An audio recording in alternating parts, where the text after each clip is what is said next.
Erica, hello. Thank you for being here, my friend. Hello, thanks for having me. It is a foggy Wednesday, emotionally, physically, metaphorically, and we're doing it. All of the above. And you refused my coffee. I mean, that's the first discrepancy I have for the day. So what time you get up and have your first cup at? I am definitely like an early riser, so I'm usually up at 5:45, 6. On top of that, I have insomnia, so I just don't sleep. So I'm usually having my first coffee at like 6 o'clock in the morning. That feels very stressful to come off like an insomnia kind of kick, and then what do you get? A couple hours? 2-3 hours? Yeah, I mean, it really depends on the night, but right now I'm sitting anywhere from 2 to 5 hours, so I just kind of like start the day with a little bit of crack cocaine. I'm kidding. I'm kidding. It's coffee. Oh my God, bad You're joke. like, no, that was a wonderful joke. And stevia is just as effective if you put it in your nose. I mean, it's light sugar. It's the Diet Coke of the nasal cavity. Oh, don't get me started on a Diet Coke. Really? Is that also your thing? Oh my gosh. Aspartame's quite the substance. It'll Quite get the you. drug. Yeah. Quite the drug. And I am the #1 user. Really? And that's okay. I grew up in a caffeine-free Diet Coke household. Oh, wow. And there's something about that shade of brown that if I see it on a car, I get so excited because I start thinking about that flavor. But I prefer regular Coca-Cola, like straight up. If we're going to do it, let's do it. But that color brown hits the bottom of my brainstem in a really odd way. That's really beautiful, and I love that for you. Thank you. I'm a deep guy. So when you get up, like, how do you prepare the ritual of your coffee? Are you just I hit Mr. Coffee and it bangs it out?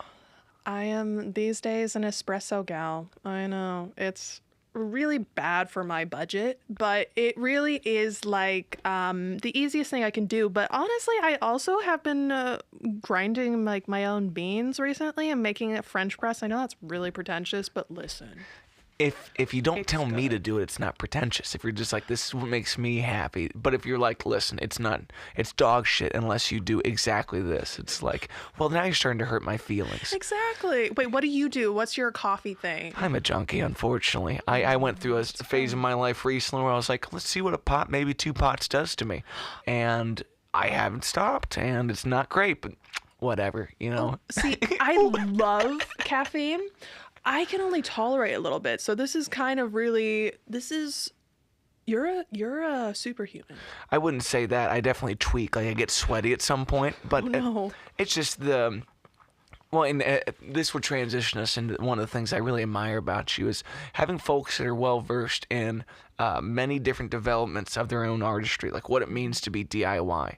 Oh, yeah. My wife is the most lovely person in my life, and she keeps my head on straight. And we were just chatting the other day about what her work week is like. Mm-hmm. And my wife is someone I'll tell you, like, she can never be bored. She has too many hobbies. If she checks out of work, she's going to work on furniture. She's going to do photo editing.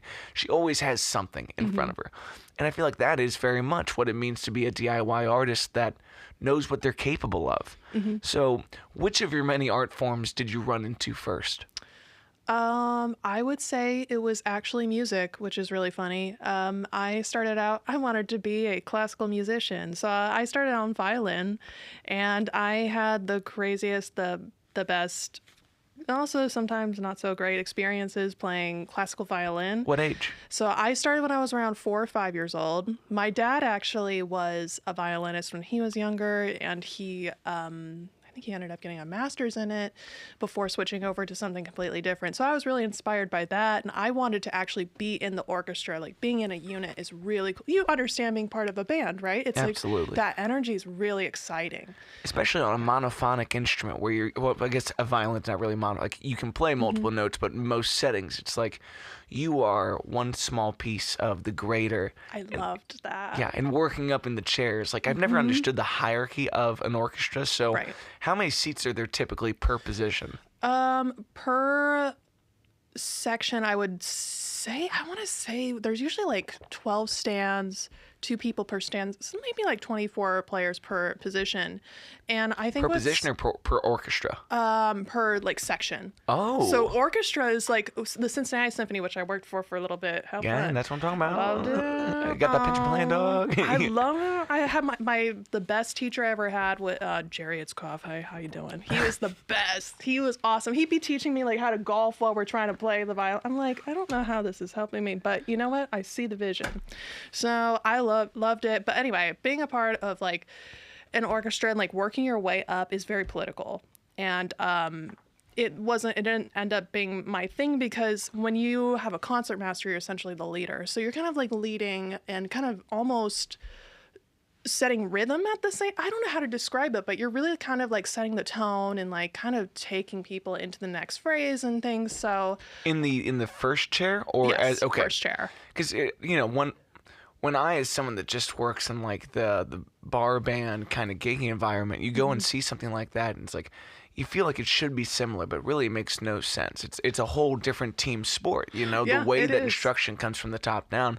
And I guess I never really thought of a section leader as the one that is deciding tempo. Whenever I'm watching a conductor move the Yeah. wand and whatnot, Well, it's they're like, really working in tandem together. So, like, that's why, like, the first chair of each section is so important. It wasn't necessarily my thing either, because whenever I was playing, I didn't move a lot. And to be a leader, you kind of have to, like, set the tone. And because you, not only just, like, for rhythm, but also for aesthetic purposes. As, like, a viewer, you're viewing, you're like, oh, like, yeah, okay, I see that guy. Okay, they're the leaders because they also are feeling the emotion. It's like, it's almost being like an actor in some way. And I got told that a lot when I was learning how to be like, because I wanted to be a part of an orchestra. I was learning that kind of unspoken rule, and I was like, I don't think that's really my thing. And my teacher was also like, I don't really like to move around a lot, so I just like to be in the music, like I just want to kind of vibe, but I don't really need to like act at the same time.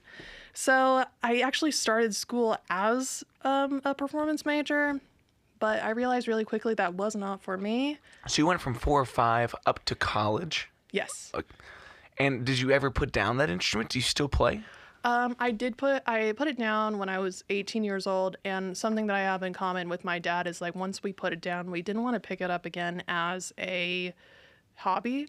And I'm not really sure what that is, but it's not, if I'm not going to be professional at it, I really don't want to pick it up. And that's probably pride talking, and it's, but it also is, it becomes like a part of you. Like when you play the violin, you get like this thing called like violin hickey. Like it literally like imprints on you.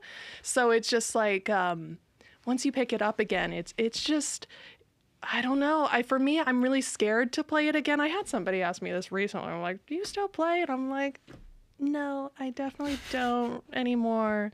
But sorry, what was your question? No, you're fine. It feels so similar. Like you don't see many NBA players going and playing rec ball. It's like once you make this pursuit such an intentional thing, it's hard to be casual about it. Very, very hard. I also think that I don't wish to play other people's music anymore. That was a big thing for me. I want to create, want to add.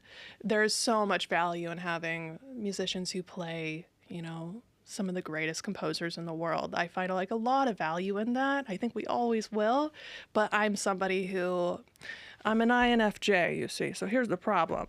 I want to create, I'm very like, I want new, I want to create new, I want to add to the world. So I'm just like, not that you're not adding, but you know what I mean? It's like, it's so exciting to like, this feeling where you go up on stage and you like perform something that you wrote. That's like a different connection to the music than like going up and playing Brahms violin concerto for like the 10th millionth time, It's And just when did you find that? What do you mean? When did you first write? I actually started writing when I was like 11 or 12 years old in my childhood bedroom, and I had my first DAW. I don't even remember what it was. I got it from Best Buy. Okay. Remember that? Okay.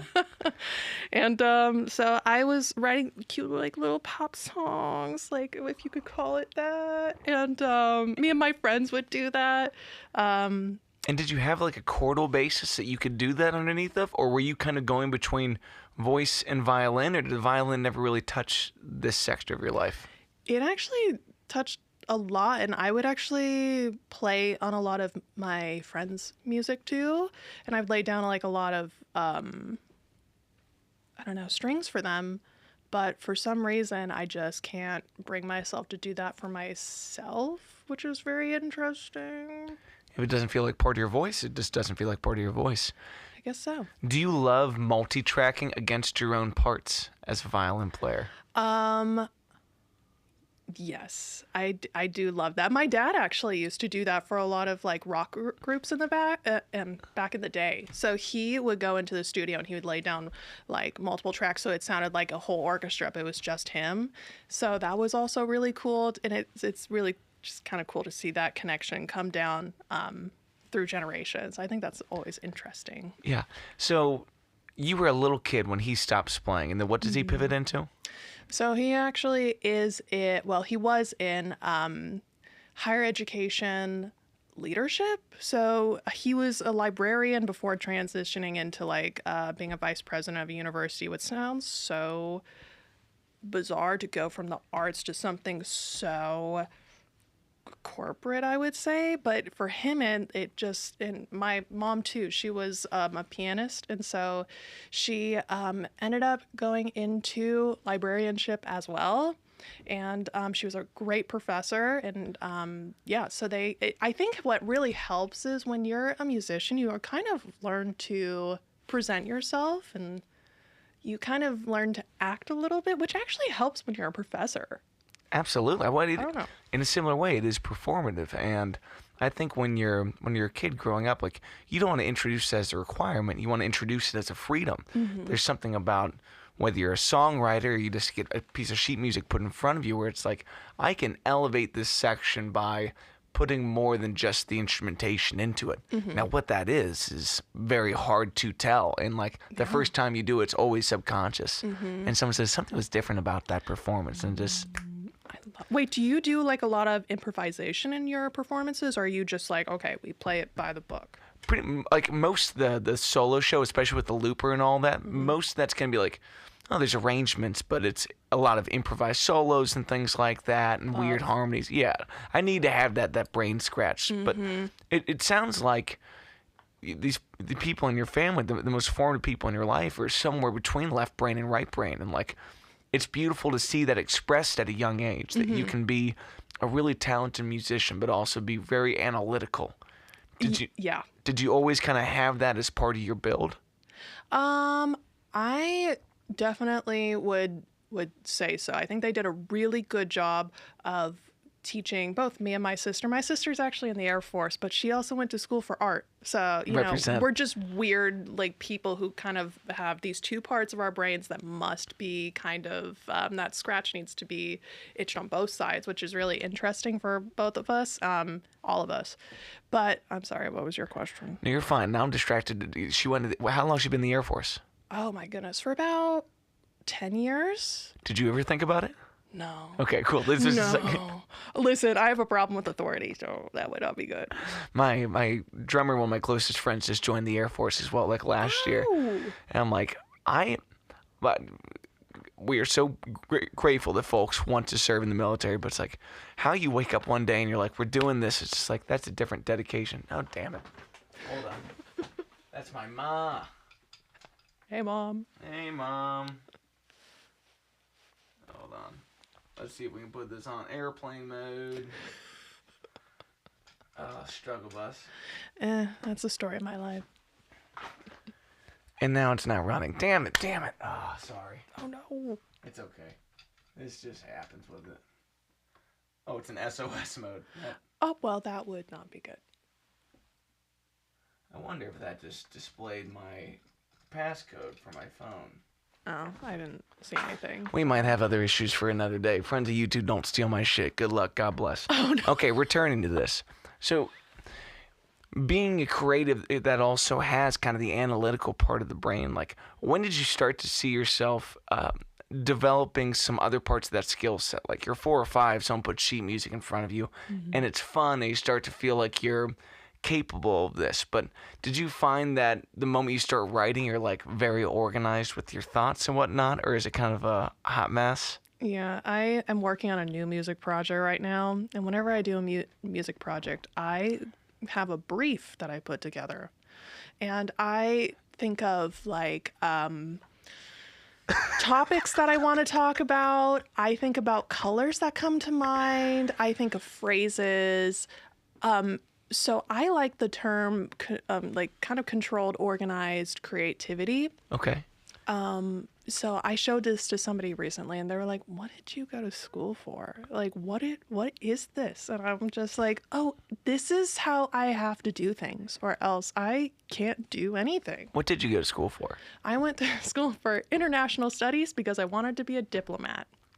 You kind of are. It's just emotional. It's That's different. what I'm saying. Okay, so I've never heard the term brief in this type of setting, so I love yeah. this. And you never know when, I would say, like with creative process, sometimes somebody will turn the light on and you'll never be able to turn it off again. The opposite issue, what you had yesterday.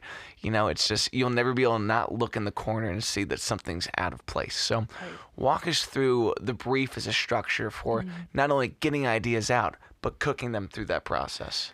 Wow. This is a great question. My day job is marketing. And so for me, thankfully, I get to be creative through everything, but I do also understand the value in being like having a clear plan and a strategy for how you're going to work on something, even if it's writing music. I know that sounds so bizarre. It sounds like you're putting yourself in a box, but I found that has allowed me to be so much free with how I create because at the start, it makes me feel like I'm really dropped into my purpose and I'm dropped into like being present and having that game. It's like having a game plan, really. And so, wow, my brain is like really ADHDing today. What was your question? Because I will talk about something completely different. That's why we're here, and that's why you are a lovely person to talk to. We don't got to worry about the point. But tell me, like, what is the brief in like terms like the buckets that you're putting things in and the structure of that? So the brief, I do this for photography too. I put together like a creative brief for models and that like kind of like lays out kind of the purpose behind the project. And I found for music that has what I like to do for marketing as well. It's actually mainly figuring out how I'm going to kind of present this thought in my head and how I'm going to like let the world know like, hey, so I want to talk about this topic. So for me, in this brief, I put together genres. So like, what do I want to pull from? Jazz, I want to pull these types of beats, like lo-fi beats. Like I said, sometimes when I'm working through this, I'll start like seeing different colors or I pull together buzzwords is a big one, a big one for me. So I'll just like, if I have an idea for a topic right now, I'm working on something about being alone. So I'll just sit down and kind of like work through, like think of 20 words that kind of associate with alone. And you have to be really careful when you do that though, because what tone the project has, is it positive or negative? Like, do you want people to kind of hone in on like a neutral feeling when they hear your music, or do they want to feel positivity, or they do, I don't know. So I'm very intentional with each of these because it will ultimately lead to, because I'm a photographer too, it also leads then to the visuals. So once I start doing that, I'm working on the music, I can then kind of start piecing all this together, because I think that music is actually, it's starting to become a little bit like 3/4 music and 1/4 or even more visuals. And I think that they kind of like help each other out and tell this really complete story. And I think that's what's so exciting about like music and putting together this brief. It's not just like, hey, here's a song, I hope you like it. It's like, oh, you're dropping into my world right now. So I want you to be fully immersed, from music to visuals to branding to everything. And I know it sounds kind of like crazy, but it actually has been really helpful for me as an artist, because I'm crazy, you know? Well, you're thorough. And if you see these things, like some folks would say, well, the visuals aren't my strong suit, so I bring in someone that does that. But one thing I really like about everything that you're putting out is like the congruency from it. And I'd imagine that, especially as you do one of these briefs, if you start to write down 20 words that are going to feel relevant, well, having 20 to choose from helps you get down to the 3 that nail it. And so many times in our life, we want to say that the first draft is enough, but the first draft of everything is shit, you know? And we have to enjoy that part of the process. And when I watch some of your video content, like how do you stay congruent without being redundant is a really hard part of being really online. Yeah. And I really think that you see the viewer's perspective as you're making it a lot better than most people. Oh, thanks. Is that kind of a conscious thought, or how do you separate to think about how they're going to see it for the first time? Oh, I love that feeling. Sometimes I do this really weird thing where if I'm listening to like a demo I just put together, I'll imagine like, oh, my friends listening to it and being like, oh my gosh, that's so cool. Like that's how crazy I am. But basically, I don't even remember what you asked because I went on a tangent. No, you honestly kind of nailed it. It's like at some point you zoom out and you say, how are they going to receive this? Yeah. How can I picture you hearing it for the first time, watching it for the first time? So how do you do that? How do you go through that vision? This is so funny, but I was, a little fangirl, as we all are fans of somebody at some point in music. So I loved studying specifically Ariana Grande's PR strategies, and also her branding. Her rollouts were really well done. Like how she built that hype around the music. I don't know if I'm ever going to be able to like recreate that, because the way they like framed her and like presented those rollout were incredible. Props to, I think it's Capitol Records, I think.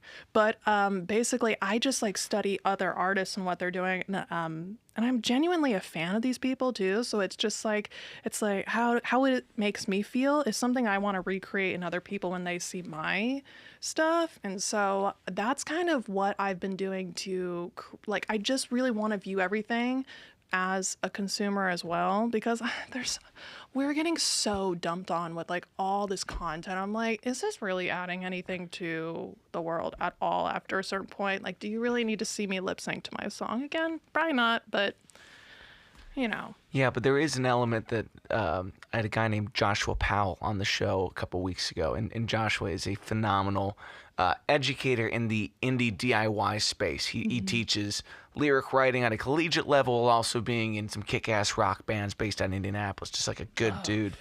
And where was I going with that? Oh, damn it! See, now we both got catching. Exactly. It's the pheromones of the moment, and they're potent and intoxicating. I don't even know what's going on at this point. What the fuck was I gonna say about Joshua? What a sweet lad. Oh, okay. He was like, you need to make content as if someone's seeing this for the first time. Yeah. 90% of what you're doing online is trying to engage with the new audience. So you give a hook, you give an affirmation, and then you give the purpose of the content. And you roll that out, and you roll that out, and you hope that your fans that have already been retained, affirmed, appreciated, don't feel overwhelmed, bogged down, and redundant with it. And I've never felt like your material is redundant. I've always felt like it's very congruent. And it's exciting in that way, because before I can even realize that it's you, I can realize that it's you. Oh, good. Who the fuck knows what that is? Like that's probably the hardest thing to get out of an artist. I'm on this pursuit right now to find the right publicist in my life. Because that seems like so much of the next step for all of us is the right people in your life that are a fan before they're a team member, and then when they're a team member, they know how to get new fans. Oh, that's such a good way of doing that. And already, I mean, I've seen whenever I go and like search the news in the morning, like when I go to local, I'm like, oh, there's Matt and his gigs. I'm like, okay, that's so cool to see. I'm like, click on him, like, we gotta give him like push up. Thanks, on Ellie. there, I appreciate it. So I'm just like, so you're doing a great. Is that just you? Unfortunately, yes. I feel that. Yeah, that's real. But and that's really how it feels, because you know the boundaries of your own pursuits of these things that you're not great at. It's like you're someone that says, well, I can't do the music without the visual, and I can't do the visual without the music, so I will do both. But someone else can probably do the distribution, so we go online and we do that kind of stuff. Someone else could do the billing and all that. Someone else could do the booking. And in finding folks to do this where it's not a service with a cash motive, it's an artist with a intent of what it does in the world, and also we find out how to make that profitable. It's like, it's such a bag in this to try to find the right people that aren't just preying on you as the next buck. Well, my friend is Shallon. My friend Shallon, who was an international model, she's now started a tech company. And so she's going through something really similar where she's trying to find a team of people to kind of like join her on this crazy mission. Well, it seems crazy to other people, but like it is really just like where was I going with that? It's really about kind of like not selling, but like kind of persuading people like to almost buy into you and like this great. It's almost like like music is kind of like being in entrepreneurship, and I was an entrepreneurship minor, so I'm starting to see a lot more of those connections where it's like you're really trying to get people to like believe in this world that you're creating, and that's really hard to do, because especially in music where there's so many people and so many worlds you can like tap into. So I totally feel that, but right now I'm trying to learn to delegate. I'm not good at delegating, so I An totally feel insomniac that gets up early doesn't sound like a delegator to me. No. That sounds like a workaholic. And I respect that. Clocked. Banged. Got me. Put it on my license plate. Oops. Yeah, there's a lot to bite off in that. I too have an entrepreneurship minor, and I focus on this one thing that I heard that fucked my life up. I think for good, and it's so right. That you don't make the product and find the customers. You find the customers and make the product. Amen. And that's haunting as a musician, because I don't want to feel the boundary of my customers when I'm creating. Yeah. But one thing I've really found in the last year, and this is truly just in the last year, I've been beating this pursuit down since I was 13 years old. This is the only thing in the world for me. It took me till I was 29 years old to find a community of people that will sit there, and I'll show them the demos, and they'll be like, that one. And I'll be like, that one, and they'll be like, that one. And then we'll go make the song together. They'll sit there on TikTok with me, and we'll make a song. Having them there to pick the product means that I am now free to write, and I can do whatever I want, and then we can just have this conversation about it. And there's this new era of how do you be performative and authentic right down the middle, right where you're supposed to be, and it doesn't feel like a sales pitch, because the right audience in your life wants to support your goals, whether that's your financial freedom to do well by your family, or your mobility freedom to go out and tour, to go on to the next thing, or just trying to help you find your own voice, and they very much have in this last year. Well, working in marketing, I do know that consumer habits and social media behaviors are changing drastically. So when I work for a law firm, and we're going to roll out a video series, and we were just in a branding meeting the other day, and they were like, I mean, who are you trying to reach with it? Like, what is your goal? What's your call to action? I'm just like, that's kind of the cool thing. We're not selling a service. We're like, we are purely just trying to make our attorneys the heroes, these cool people, trying to sell them as humans, like kind of get invested. And then kind of in the back of your mind, you're like, if you ever have an issue, it's like, oh yeah, no, you know who I'm gonna call that guy I saw making a French omelet. 4. It's like literally, I'm just like, I think we're kind of in this era of, I think people are really sick of the performative like nature of social media, and I think I'm just hearing a lot of people actually getting off of social media. A lot of people are also, they're turning to analog and things like that. So as we see like that change happen, I think as artists we just gotta like show up authentic, and like if we're putting out something where we're like, that gives me a really bad feeling, you probably shouldn't be putting it out. You should be like really thinking about like what makes you feel like you. Yeah. And so I think that is kind of exciting though. But how do you feel about like that turn to analog as a musician? Because I'm kind of struggling with that. I don't know how much it changes for you and I, because the tools are the tools. If you like your DAW, you like your DAW. If you like tape, you like tape. Like the funny thing about the world of guitar players is like the tube amp thing. So many folks, they say that a tube amp is a big part of your tone because it literally has a warming element to it. It saturates, and that's sexy. But then 90% of the time, I have a pedal board that simulates that, and I plug that bitch in, and guess what? Most people don't care. And the people that do care, I would love to have that conversation with them, because we have a shared element of this. But like, I think as time goes on, you kind of nailed it. Like, we sell people and personality first, and the services find the relevant customers. But once the people are relevant enough, we now find the customers for the thing. I personally really struggle with this element of making content that feels as real as you and I sitting here talking to each other. For the second time, is this the second time we got into chat besides that one gig? Oh my gosh, I think this is actually the first time we've ever had like a real conversation. Well, 100%. That was like a hey, how you doing, and a hug, and then it was like, and it took us 8 months to get here. Now I'm just like talking your ear off. I'm so sorry, but no, like, this is hi. what I needed. This is exactly what I need. But getting to this this plane of just like going for it with an audience online is very difficult, because your perception of yourself and the thing that they're receiving most of the time don't click. And again, you do that really well, where putting yourself in their shoes of what it's going to be like the first time you listen to this is so important. And maybe it's because I went to an all-boy high school. I don't want to be sensitive on the internet, you know? There's a little bit of you're going to get picked on for this. It still happens. Still funny, you know? Yep. Actually, that's really interesting. You went to an all-male all-boy Catholic high school. Oh. Top to bottom, my entire education, Catholic schools. Top to bottom. Yeah, grade school, high school, college. Wow. Hilarious. That's kind of everything, though. I think that like... It's very Cincinnati. Oh, it's so Cincinnati. And it also, like, turns out the best artists. Because, like, you were kind of, like, contained like that. And you're like, you will act like this. You're like, watch me.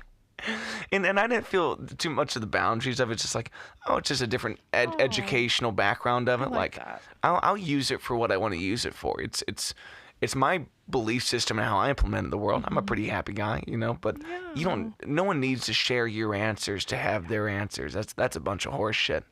Gee, I love that. Oh, that's good. 'Cause I was actually homeschooled. So that's... To what age? I started being homeschooled in 5th grade until college, which shocks a lot of people, but it's just like, also, well, you know, I had orchestra and like all these other outside curricular things. So, I mean, I did talk to people sometimes.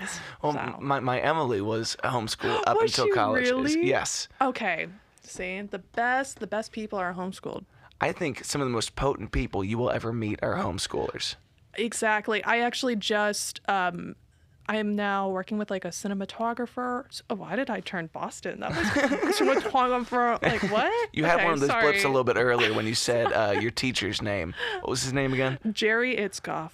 Yeah, when you said Jerry, you went a little Jerry. Boston. Yeah. Sorry, Jerry. But I met this cinematographer named Silas, who is also homeschooled and went to like a completely Christian university. And it's like, when you talk to these people, we can talk, like, and we talk about everything in depth. Like, it's a lot.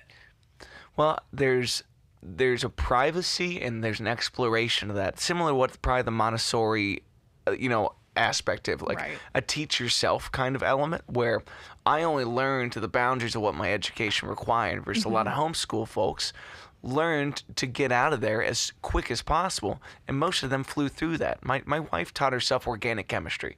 Okay. Yeah, she's and she's my favorite brain to explore. I love asking her why she thinks certain ways. It's like, that's the greatest thing you can ever have, is That's interest in this. such a good line for like a song too. Don't make me end this right now. I'm start cooking, you know. I'm gonna drink a pot. That was really good though. Ooh, I like that. But I think that's one of the things I find, oddly similar across this body of people that might say, like, I didn't enjoy being homeschooled, but it did teach a level of self-sufficiency of the mind that is just wild. Yes. So when did you get into photography? So I got into photography when I was like 13 or 14 years old, and my sister was kind of interested in it, and my other friend who I met online in an online school was also interested. She's one of my best friends. It's so funny. We went to this school called Memoria Press Online for English class, never forget. And somehow we started talking and we became besties. It's crazy that you were part of a generation that was on the Zoom calls before it was ever required. Oh, yeah. So in the pandemic, you're the only person that's like really socially prepared for just like, we can ball out like this too. You didn't know that? I mean, I was like, there's so many possibilities for education. So, anyway, where was I going with that? No, we were talking about finding photography for the first time, and yeah. this gal that you met in this online English class. Yes. I'm sorry. Every time I talk about that, I'm just like, what was I doing at that? I was so weird. But I also love. So she was also really into photography, and I was just like, I need a hobby that's not music. So I picked up a camera and I started taking pictures of pine cones, as one does. What was the first camera? The first camera was a Nikon Coolpix. It was like a little point and shoot Nikon that my parents got for me. And I mean, I really worked that thing. I just like used it all the time. And then I upgraded to a Nikon D3100. That's Gang. a DSLR. That was a great camera. It was so solid. Nikon cameras back in the day. Are you They still were in the built. Nikon game? No, I know. I love Nikon, but I moved into full frame. When I moved to full frame cameras, I got into the Canon 5D line. Okay. And that was because, well, my friend also, she had a Mark II. One of my favorite other fashion photographers, because I was starting to like dabble in fashion photography. When I met Shallon in like when we were 18. So, when I met her and I started getting into fashion, I was like, I need more. And so I got into the full frame game with Canon because I saw how it worked, specifically with fashion. I really liked it. So now I'm actually I still have a 5D Mark IV, not a Mark II. We moved up in the world, but I'm looking at maybe switching potentially to, what is it called? On an ironic note, I think my wife has a 5D Mark IV. Does she really? Okay, Yeah. see, it's such a good camera. So what is a full frame camera? You the two terms I don't understand because I'm a bit of a dunce in this category. Full frame and then point and shoot.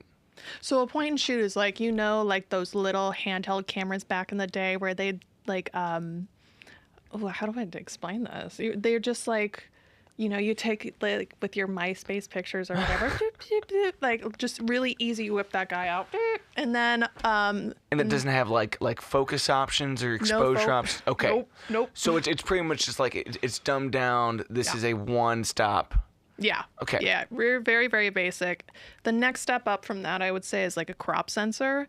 A crop sensor camera, it's not DSLR, so it's not full frame. So it kind of will, as the name lets you know, it kind of crops in a little bit. So I believe it's a smaller sensor, if I remember.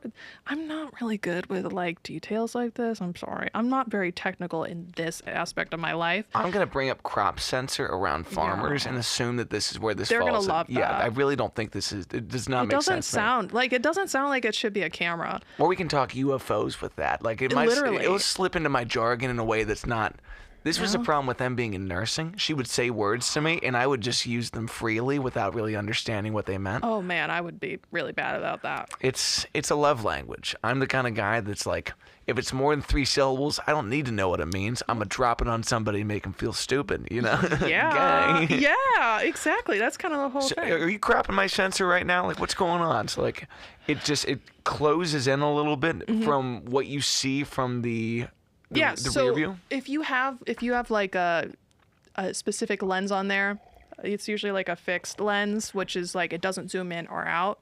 If you put that on a full frame camera, it'll be like the true like distance away. But if you put that same lens on a crop sensor, it'll actually crop it in a little bit. Like the image will be a little cropped. So What's the benefit of that? Yeah, I'm not too sure. Okay. I don't really know. It was just the next camera for you. It's cheaper. It's they're usually a little bit lighter, and they're usually more entry level. Full frame is kind of more the professional route. Well, now it's mirrorless, but I've always heard that the mirrorless, like you can't point them at the sun or it'll fry the camera on the I inside. did not hear that. I should not do that. Oops. This is where, like, you know, every category of art has like the gear obsession. Yeah. And it's good to be somewhere between like free of concern for it and just informed enough to be like, I know how to troubleshoot certain issues. That's what I am. See, if you get me into the nitty gritty, I'm just like, listen, I know what I'm doing. There's certain things that I'm like, I can really talk your ear off about. It's the same one with music. I can like really, cause I'm starting I mix and master now. So I'm just like, I can really get in there and know what I'm doing. But if you ask me to describe what I'm doing to you, I can't. I just do it. Yeah. You know? You're just suiting it for your own ear or your own eye. It's Yeah. like, there's something about the desire to go that distance too. Mm-hmm. Like, I think especially the DIY categories used to go to a certain point and they'd be like, but you do hand it off for mixing and mastering. You do hand it off for distribution. You do hand it off for, you know, for print. And it's like, now it's like, fuck it. I'll go to Walgreens. I'll get a couple C4s and I'll finish this thing. I don't give a shit, you know? Yeah. So, I also like, I have a little bit of a control issue. So I like having that control from start to finish. really? Yeah, especially now because my first project, I think I did the great disservice of like I felt for some reason like I couldn't mix and master for some reason, even though I've kind of been doing it a little bit on and off. So I think having that control over even how much reverb goes into like the lead vocal, like little details like that, things that people are going to listen to and be like, I don't hear a difference. Yeah. I'm like, no, but it changes the mood completely. And only you can kind of decide when it's right. Like, there's so much of that where you hand it off and now you are subject to someone else's opinion of the thing. Right. You know, a really good mastering engineer, it's like, well, this is the packaging. This is how it sits on the shelf in the store. And there's something about how it comes through a car speaker. We're like, yes, you can make it perfect, but I'm going to cheat and use an AI to some extent with that. And I know that's a little bit taboo to some people. Oh, I'm that's like, interesting. no, Logic has a really nice mastering AI. I've tried to like use it a little bit to like kind of, because whenever I'm like a mastering, I'll pull it up and see what it can do and hear like, well, do I like one? Is there something that it's picking? Is there a frequency that it's picking up that I'm not, that I think adds something? But yeah, I would feel really scared to like rely on it. But I think like everything, it's supposed to be like a tool. Like same with photography and AI. It's just like I use a lot of the spot removal tools because listen, I don't want to edit for 10 hours. Like that doesn't sound fun to me anymore, you know. And I also have a full-time job and I do music and photography, like, you know. So a lot of these tools are really, really helpful, but we can't like, you know, we have to just be careful not to, you know, completely rely on them, or else it's not art anymore. 100%. And I think the goal of the tool is to make it seem like you didn't use it at all. Like the first time that Emily explained like masking to me in the world of photography and like how you can subtly bring things forward, but at some point it becomes paper mache collage, and at another point it's like, no, they just look like they are the most important part of this picture, and you can't put your finger on why. Oh, I love that. Like, it's crazy. It's especially when you compare it to a reverb or something like that.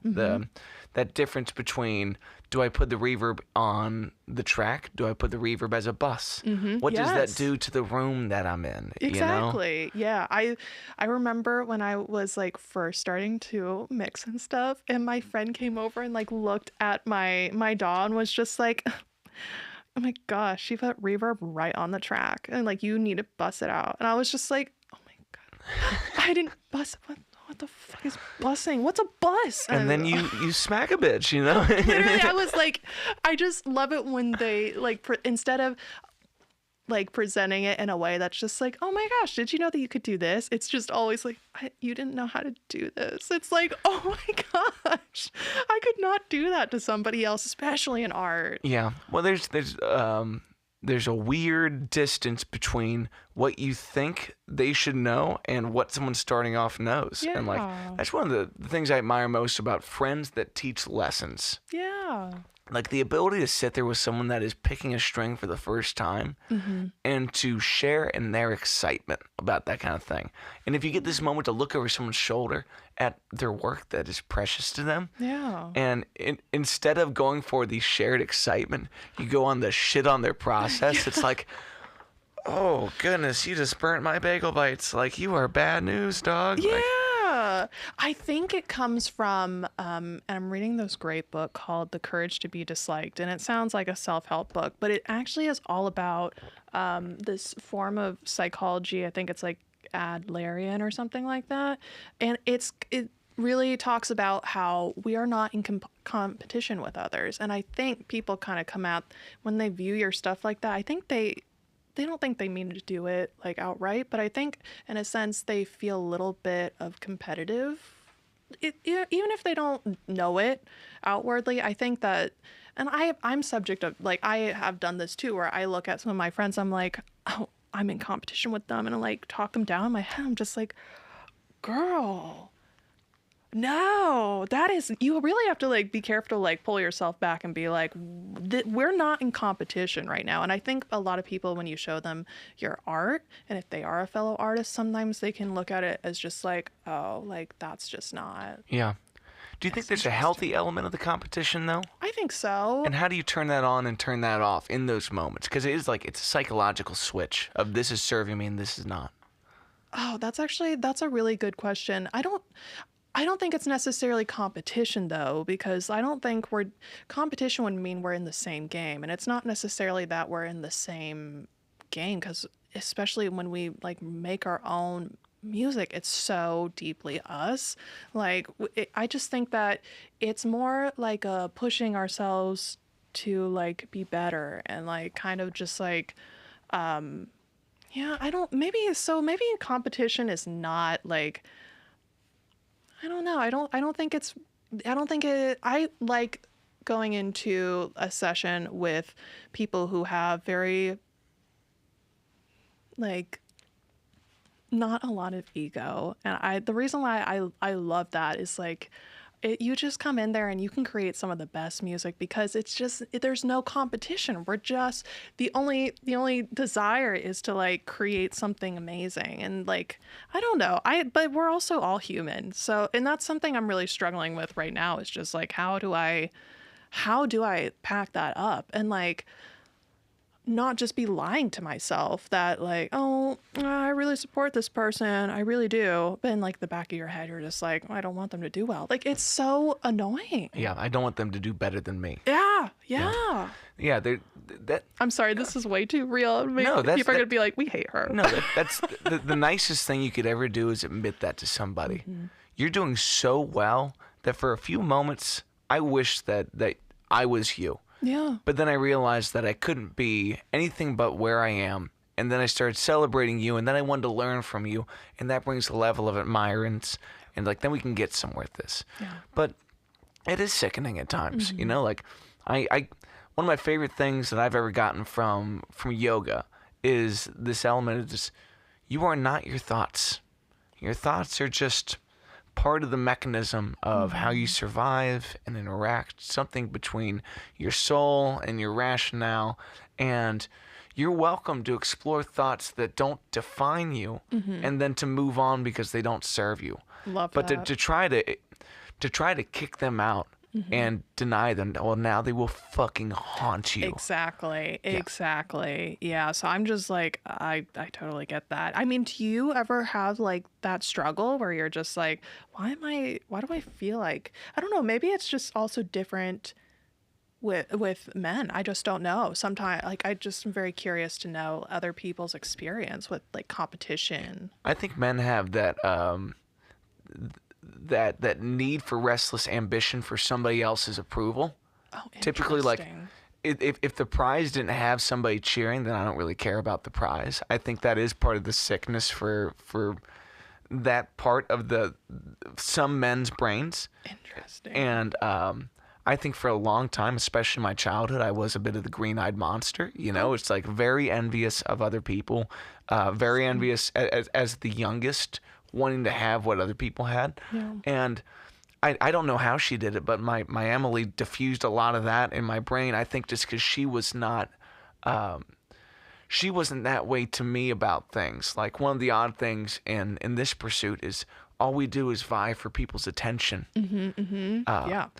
And because she never made me feel bad for pushing for people's attention and trying to have as much relation with people in like in a positive way, I felt safer to do it on my own terms. Like the greatest thing in my life as a guy in this pursuit, that like when I was growing up, there was the tween boy phase where I was so disturbed at the way that male artists sold romance to female fans as like a transactional thing. It's just like, love songs were not for you to find love. Love songs were for you to fall in love with me and me to sell you a t-shirt about it. And it was really bizarre at this age where you're 17 and these girls are 12 to 15. It's just like, it was a really weird thing to watch. Yeah. And as I got older, you still see those things in the world of just like, folks are so addicted to being desired in that type of way versus finding the right partner in my life now gave me that permission to have really good friendships with these people and jump directly to that. Just like, I love that. Yeah, for someone to make you feel whole and to not feel bad about it. Oh my gosh, that is the dream. I think that is, something that's a big desire of me, is to like be seen, not just like romantically, but like with my friendships, like is just like to be seen for me and like to be accepted, I think. And that's so annoying because it's like also I shouldn't necessarily need that, you know. I guess that's why it's desire, not a need. But we all want to feel useful. Yes. And we all want to be affirmed that at least when we fail, we've been seen for trying. Oof. And that fucking sucks at times, especially in how, like, I'd imagine working a day job and then doing this. It's like there's very few people that see it all. Very few people that see the cumulative effect of all your effort. And it's hard to show that to friends and to not feel like you're just wailing wall to them, you know, just going for it. But no one can really understand all the little triumphs in your day and all the little things that are holding you back, and how much effort you're putting into just being there and existing and trying your best. Boy, is it hard to try your best when you don't feel like folks want you to do your best. Ooh, that's bars. I'm sorry, but whoever is listening who's a rapper, can you take that? Bang, bang, bang, Please. kids. But and thank you for being honest about these things, because we all need to hear that at the end of the day, especially folks that choose to be artists. Because in the same way that like you're not your thoughts, you also don't get to be your work. Right. You know, like your songs are as much their songs as they are yours. Right. Now, in the world of copyrights and whatnot, it's like, yes, you should claim it. You should have your PRO in place. You should make sure I'm setting up my sound exchange, make your fucking money and get your freedom. But if you didn't do it, someone else would. That's true. And we are luckily replaceable. Because as much as the pressure of the world is to kick some ass, you can have an off day and someone else will kick the ass that you needed to, and this thing will keep spinning. I love that. Yeah, you're very wise. Wait, so what I'm is... caffeinated, dog. I no sleep, caffeine. I was at a Love's gas station last night from 1 to 3, just getting my sleepies in. We love that. It's cute. That's a vibe. Wait, so what is... All right, sorry. What's your zodiac sign? Oh, is this going to break our friendship? It might. Oh, I'm a Gemini. Are we good? Oh, I knew it. Fuck. I got a song about this. I got a song about how much people hate Geminis. It's awesome.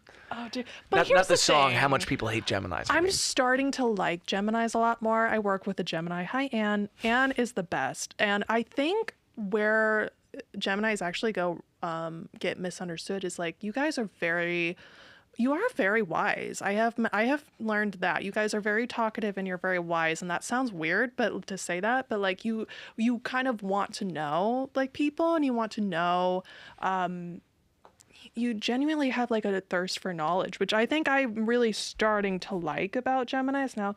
You guys are crazy, but I'm a Scorpio, so you know what? I can't talk. That's the one that I don't know a lot about, but just the name of it sounds like I'm a sting you motherfucker, you know, like, and that's awesome. It has like street cred just in the month that you're born in. Well, It's a crazy we're way to come into the hated. cosmos. Really? Okay. Both of our zodiac signs are not loved. I Yeah. will say that, but that's okay. Do you ever, you know, I never really read into that aside from finding out that Geminis and Aries do well together. And like my best friends are Aries and my wife is an Aries. And makes so it does well in that. But sometimes you go to look at those things just to give yourself some grace to be like, maybe I'm just fucked up in the head because of the way the stars were shining, baby. Like, I don't have to be the reason that this is so weird. And I think one of the best things in my life is the fact that I get a microphone a lot of the time, and I don't think about what I say at all. And sometimes it comes out pretty good. That's great. Yeah, I get to live at the front of the windshield, and then I get a little fucked up and I sit in the back, and I'm like, it's crazy how fast we're going down the road. You know what I'm saying? Wait, so actually, Geminis, a lot of artists are either Aries or Gemini, I want to say. They're either or Virgo for some reason. So when you look at, and I think it's because you guys are also, you're so adaptable to that kind of lifestyle that's needed.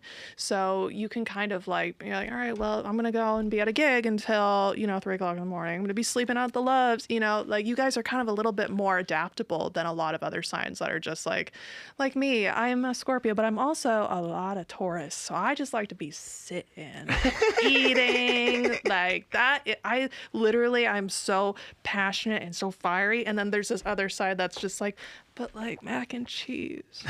Have you ever tried Goodles? Ooh, what's this? Goodles is like it's a protein mac and cheese that they make in these I'm always thinking about like foods I can keep in a bag that I can eat at a gas station or at a hotel that doesn't make me want to die. Gemini. I'm a roller dog queen, you know what I'm saying? Roller dog queen is crazy. I know. I asked someone the other day, like, is your feed mainly hot dog content? And they're like, no. And I'm like, what the fuck did I do? You're a fan. You're a fan of the dogs. I'm not, but I'm so sucked into the culture of these people that it's like a dude that has his dashboard covered in hot dogs, and then the camera turns around and he's wearing like an old man mask and he's holding a bottle of Kamchatka and he's flying down the road singing Creed. And I'm like, how am I this guy's target audience? This is truly the most Gemini thing I've ever heard. And No, I stop support. it. So now support you're it. just trying to sling guilt at me for this. The two Geminis that make me feel okay about it, just when I tell people this, like, again, I don't know enough about it. I know the things that make me a little off-putting. I'm like, let's hug and talk about life. And they're like, I just want to check you out. This is a Walgreens. Please shut the fuck up, But my mother is the summer solstice Gemini. She's June 21st. She is very powerful. My mom's greatest skill that I admire the most, that I think we can all learn from, is how do you make people love you enough that they don't want to disappoint you? And then how do you hold people to their best? Because that can turn very manipulative very quickly. But if you give them a chance to excel and all you do is encourage that, you can be such a part of someone's fortitude, and that's really beautiful. And my mother is that. She is the cornerstone of a family and just the shit. I would cry, fuck. And Prince is a Gemini, and that's my man. That's my everything. That makes a lot of sense. Oh my gosh. But see, my mom is a Scorpio. That's really That's really interesting. So our parents are both like our signs. That's really funny. Our moms anyway. My mom, and then my favorite artist Ray is also a Scorpio, and I think it's just really, I don't know. I'm not like drawn to her because she's a Scorpio. It's just like, you just kind of, sometimes you're like, you can kind of pick up on like, oh, we kind of got like a similar vibe, going on. That brings up a really interesting point. Like there's friends that understand you and there's friends that compliment you. Mm-hmm. And you need both of them in your life. And like, I think in music, you need more friends that compliment you than understand you, because when you get to the end product, now you're going to find the people that get it. Mm-hmm. But I just need folks to keep pushing the ball downhill. Like my wife has a lot of artists that she loves, that when she puts them on, it breaks my heart that she's not playing my shit, but she is my spouse. And I'd be like, that would be a little cringe as fuck, wouldn't it? She loves Dermot Kennedy and Hosier. And I'm like, Something about these beautiful Irish boys is pissing me off. Oh no. The green-eyed monster. It's alive and well. Oh. But now I write things where I'm like, I'm truly writing right now just to impress my person. And she will go in and be like, this line, not that line. Oh. I actually started getting in this. What's that? She's the shit. She has exquisite taste that she does not question, and I love that the most. What a baddie. What We a love bad- that. That's that whole Rick Rubin book in one footnote. Like, have exquisite taste and don't question it. We fucking Snaps. need that. I love You it. got that.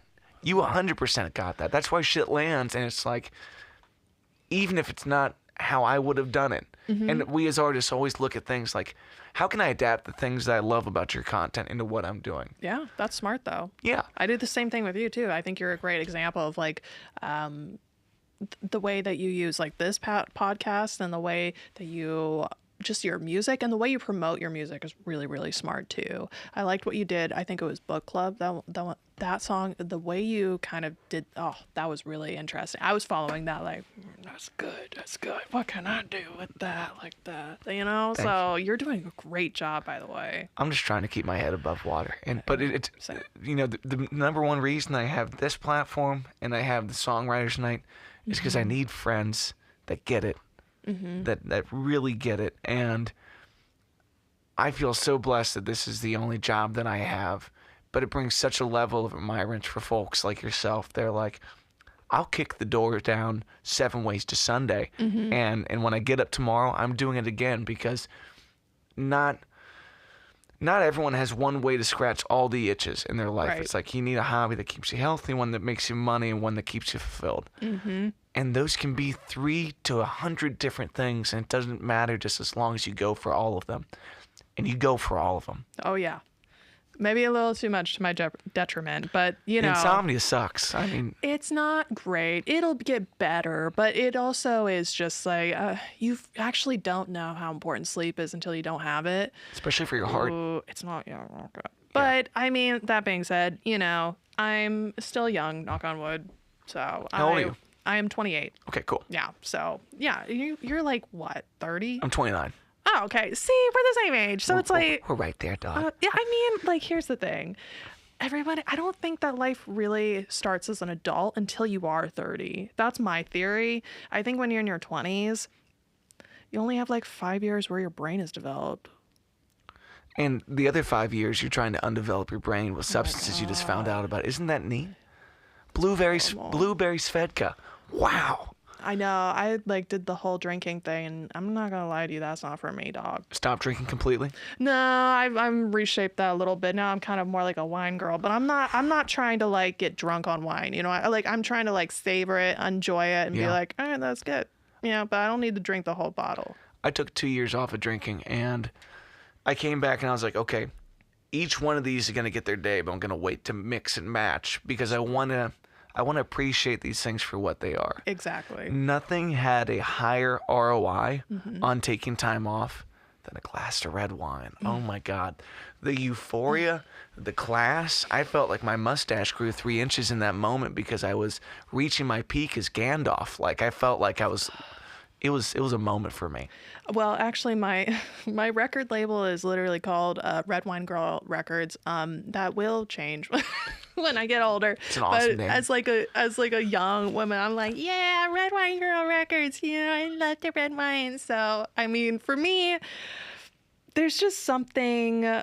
There's something about I love like the science behind wine. I love learning about how champagne was made is like. Can you tell us how champagne was made? Oh my gosh. I went to Epernay, which is like the champagne capital of the world, kind of. And it was actually champagne has evolved so much. It wasn't like necessarily very, very bubbly at first. So it's just like the fact that they have to there's so many steps to it, and they have to like physically turn like the bottles to make sure it's not like going to explode. It's a whole. If you ever have turn the bottle. yeah, so they're usually like they're in the cellar. They're kind of pointed down, and you have to kind of like they're either turned up or down. I'm sorry, I'm not very good at this. So the carbonation is like rotating in the bottle at the basin of it. Yeah, and I think like the sediment also has like a big something to do with the kind of natural carbonation, because it's not, you know, like soda is Naturally carbonated. It does that. Isn't that crazy? Wine is so fascinating. I like just getting into it and like learning about all like the different notes and I used to be like, I mean, it's wine. Yeah, like it all tastes the same. Yeah, it's just barefoot, baby. You know, like that's all we need. But now that I'm like getting into it, I'm like, oh, this is so fascinating. But I think that's part of like getting older is like you kind of realize that a lot of things when you're growing up, they're like, that's so pretentious. Then you start learning about it and like genuinely caring about it. You're like, oh, damn, that's not pretentious. This is fun.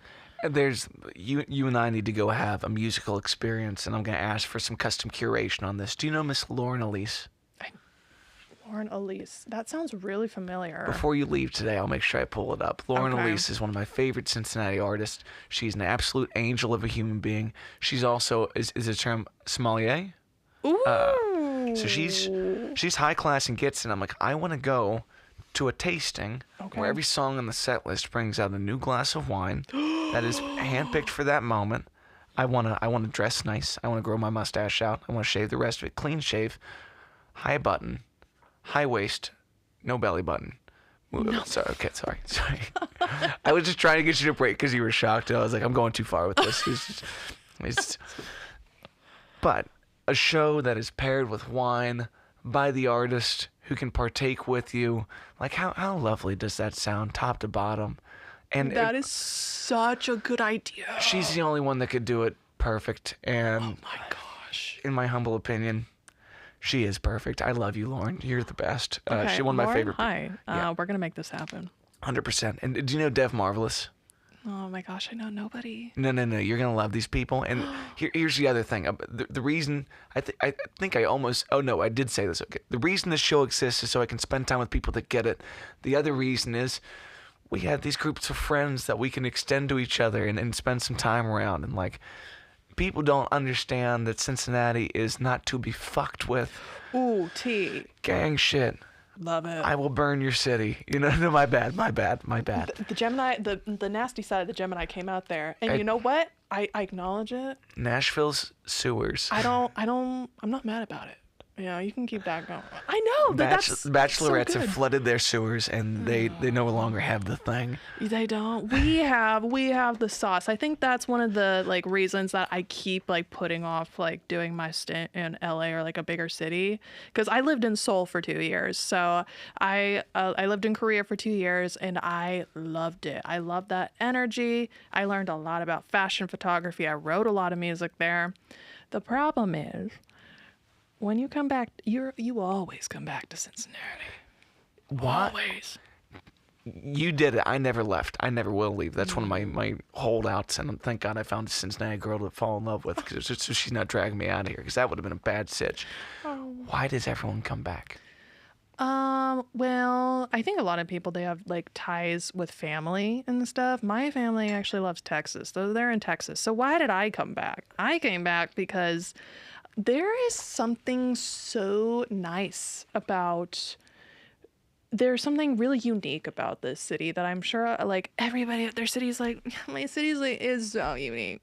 No, you don't understand. Cincinnati is like, you said it best. You don't fuck with Cincinnati because we have some of like the craziest, like most iconic people now working in like corporate jobs. And the way that sounds really weird, but like that just makes us like so rich. And like the food that we have access to, the chefs, like the art, like I mean, we have a world-class orchestra. I think it's like number 6 in the world.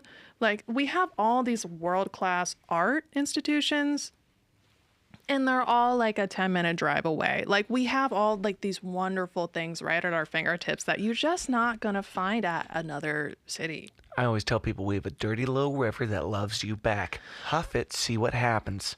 I don't know why it looks So like real. that. I don't know. It's questionable. It's not, oh my gosh. When one it was summer, frozen, oh my God. I saw somebody swimming in it and I was like, oh. They were probably noodling. They were, well, You know what noodling is? I don't know what noodling is. Noodling is an exquisite pastime where you find a catfish hole, make your hand into a fist, put it in the hole, and the catfish swallows you up to the elbow, and then you done pull that fish out. Watch out for snapping turtles. That's the downside of noodling. Or being killed by a catfish that's strong enough to pull you under. I take everything that I said back. That is the most Gemini thing you've ever said. Thank you. That was crazy. Catfishing, noodling? I've never done it. I'm not right. a nature lad. I would never. Then why are you suggesting that I go noodling? I never said that you go noodling. I'm just saying, what can you do if you get swimming in the Cincinnati Oh, that's true. downtown area? You know, go noodling. Get yourself a catfish. I mean, if we're trying to sell Cincinnati, the first thing I'm going to say is you got to go noodling. Yeah. You get one of the Skylink ants. I don't give a shit if you like it. Big gulp straw. Pop it through the top. Get in the river. Go noodling. A little sipperoonie. You're going to be good. This might be a good idea for some content. For Yeah. you, not for me, but Do you know Mac, the guy who dresses up as a clown? Max, I'm not gonna be able to, I'll send this to you when I find him. But he's a fictional writer and just a bit of a personality that, Soft Max Plus. ooh. You ever seen this guy? I have not. He was very hot for a second. I'll show you him as well. Okay. Also, do you know my friend Safa? Yes, she's Okay, cool, she is cool. so talented. I love Safa. That's my homie right there. Oh, she's the shit. She's so sweet. I've heard amazing things about her. I Yeah. haven't gotten to meet her yet. I really Well- want to take pictures of her.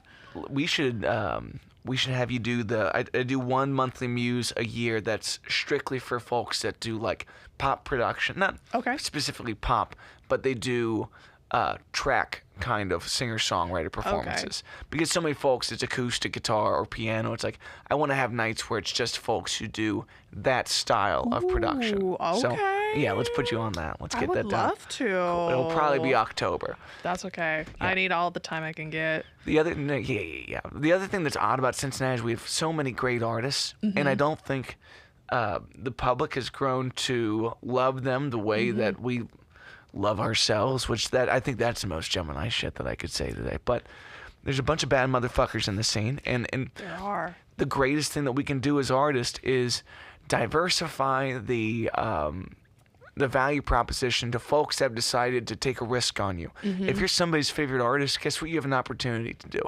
Show them their next favorite local artist. And to continue that, show people that you can go out on a Tuesday night and go to an open mic and see fucking killers down at Motor.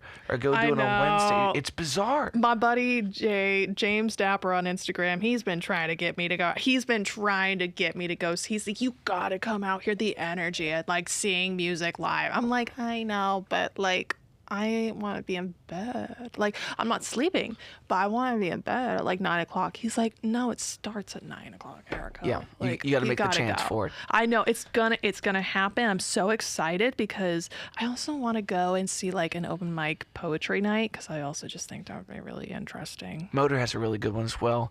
Southgate's Wednesday open mic is pretty open format. Okay. So you will find some poets that go up there as well. That's a really good one. I did date 2 comedians, so I have seen my fair share of really bad I'm sorry, that bad is subjective. X's aren't. X's all suck. Yeah, Top to bottom. Yeah, so let's blame them for their art. Yeah, you know? it was not great. But, so I am good not going to see open mics for comedians because that's a lot. It attracts a different level of participant where it's like a lot of folks, it's hard to work on comedy in a vacuum. Music, not so much. You can really be ready for your 2 songs. You're not going to know how those jokes land until you do them, you know? Yeah, I don't know. If you know of any good comedians, local comedians, that would be good. I would love to know about them. Have you ever gone to Go Bananas? This sounds like tea. Go, go, go, go. I wanted to go, but then I don't know. When I was doing my stint with like the dating apps, I met a lot of like comedians. No. And I'm just like, You attract a lot of comedians. oh yeah, they love me. It's 'cause They you're bubbly love and you're me. fun, and they make you laugh once. They're like, "This is Nope. forever," and it's like, no. No, they see me. A lot of them are verging on like narcissistic, and so what happens is they see somebody like me who's like, I will hype you up, and they're like, I'm gonna ruin your life. But okay, that's not all comedians. I'm sorry. We need. This is why you should not have a Scorpio and a Gemini in one podcast, because we will Fucking roast send it. bitches. I'll pull up Instagrams. If this thing's gonna show my mother calling me on the phone, let's just pull up somebody's Insta and show it. Mom. Oh, she's probably upstairs. She'll probably be there after this. Okay. That's the best part. So there's the walkout that goes in the studio is very nice for late night rehearsals and recordings and all that. And there's also an element where I'm like, certain guests get to meet my mother. Other folks probably don't need to. My guys, Sometimes just you talk for an hour and you're like, see ya. I don't know about that. You know. That's very real. Yes, absolutely.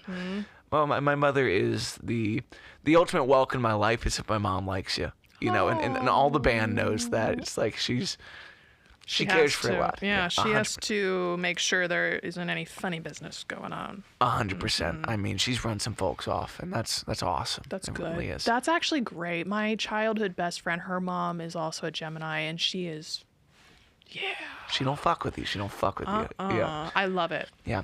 Well, one thing I was gonna ask about homeschoolers, because I see this in my wife, and I'd imagine that's a tendency. Like, there's something about the comfort food shows in your life that form your humor when you're living a more solitary upbringing to some extent. Okay. What was your comfort food show as a kid or to this day? And do you think it has any relevance? So I was not allowed to like watch a lot of like cable TV, and my parents believe that anything produced after like 1975 is trash. So that being said, This is so homeschool. so real, right? And the thing is, like, they would have us watching like crazy R-rated movies, like pristine, wonderful, like cinema. And the problem is, I didn't like if I watched like Hannah Montana, they'd be like, "Whoa, like no, don't watch that. We don't watch that here." Did you ever learn the line dance for Achy Breaky Heart? I did not, but I should have. That was a Catholic school thing for a little while. Wow. Oh my gosh, I need to go back. You need to go back just so I can learn Sorry. that. Oh my God, that shit was trash. But The shows. Yes. I watched a lot of I Love Lucy. I watched a lot. You're a boomer. Literally, I think that's predates Boomer. It's the funny part. You're part of the golden generation then. I love. There's this show called The Bob Newhart Show, and there's this. He like is a psychologist, and the humor is so dry. It's so funny. If you ever, I think that one's in the late '60s, '70s, but it's so good. I also watched a lot of Hogan's Heroes. I don't know if you know what that is. I've heard it as like a pop culture reference, but again, I'm like, this sounds like it's World War II propaganda. Like, what is this? So it is World War II, and it's basically where these prisoners of war are in like Germany, like Nazi Germany, and so they're all Air Force, and it's a comedy. And so the guy who plays like Keep it light. yeah, I know it sounds like crazy, but the guy who like is playing the commandant is just like, he had a stipulation. He was like, listen, if I'm gonna be in the show, I'm playing a buffoon, okay? Like, he needs to be shown as this weird, like, idiot, bumbling idiot. That's what he went for, because he was just like, I'm not putting Nazi as, like, you know, he was very strict about, like, and he was also a conductor. So there's lots of really interesting people in that show, and their comedy is so good. I think that, like, those shows, like, I Love Lucy is a really good, I love comedy as well. I would love one day to be on SNL. That would be so much fun. Yeah. I love it. But I Love Lucy is a really good example of like physical comedy, and like the Marx Brothers and people like that. Listen, there are some problematic, figures along the way, but that's life. So. Well, so it's interesting you say that as you circle the bowl, or like your mannerisms aren't they're congruent, but they're not redundant. It's like you are very physical in that kind of way. And, Yeah.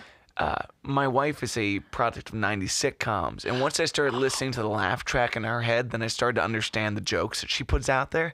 Because I'm like, she's treating like she's Joey right now. Like, she gives me such lowbrow insert laughter. Love that. And until she knows you and trusts you, you won't get to hear it. I mean, it's just like it's one of those things that it takes like a while that. to. Yeah, That's good. That's good. I Your really Boston's coming out enjoyed again.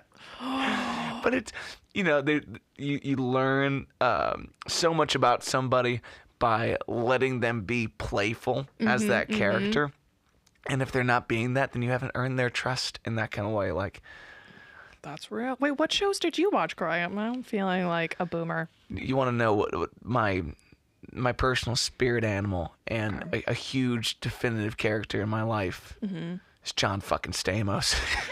Really? I want to be Uncle Jesse so bad. I want to be Uncle Jesse so fucking bad. Is this a Fuller House? This is Full House. Just I'm no, so I never Fuller sorry. House. Never Fuller Okay. House. All right, Does he get worse in Fuller House? I've never He seen got worse either. now. Him playing drums in the Beach Boys is one of the most atrocious things I've ever experienced. Okay, see, I get made fun of all the time because my boss, he always says that I don't know any like pop culture references. I'm just like, I know, I love Lucy. He's like, that was a pop culture reference, like 50. I'm like, okay, listen. So there's a lot of things I haven't seen, like Full House is one of them. I do love Gilmore Girls.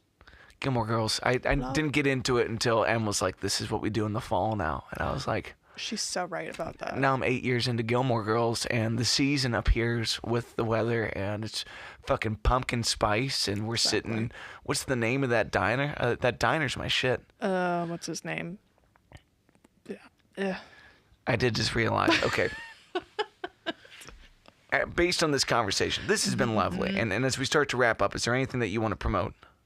I don't really have anything to promote right now. I actually might be working on an album at the moment accidentally. So I just would say if you want to hear me be funny sometimes and hear some new music that's going to be crazy, then you can like stay tuned, or you can check out my photography. But yeah, that's it. Your socials?